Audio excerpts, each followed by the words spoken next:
La venuta di Giuseppe Conte ad Agrigento ha lasciato, come si dice, il segno nel rapporto con la stampa locale per la mancanza di garbo e di delicatezza che ha reso quasi impossibile il lavoro dei cronisti invitati a spostarsi da un punto all'altro, quasi sballottati da un giovane collaboratore dell'ex Presidente del Consiglio.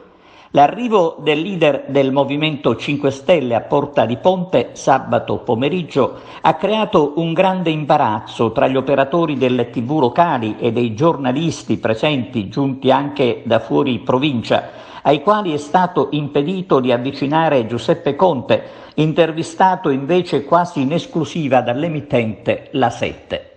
Una procedura inaccettabile trovandosi in una pubblica via. Una deontologia calpestata con i giornalisti trattati malissimo a casa propria da parte di quel collaboratore di Conte che ha fatto di tutto per rendere complicata la situazione. Dopo questa premessa che abbiamo ritenuto opportuno fare a tutela della nostra categoria, e per questo vi ringraziamo per l'attenzione, diciamo che la venuta di Conte ad Agrigento ha creato uno scontro a distanza con Matteo Renzi, ripreso poi dalla stampa nazionale. Renzi, ha detto Conte, venga qui senza scorta a criticare il reddito di cittadinanza. Per Renzi si è trattato di un linguaggio mafioso, tanto da chiedere l'intervento del Ministro dell'Interno.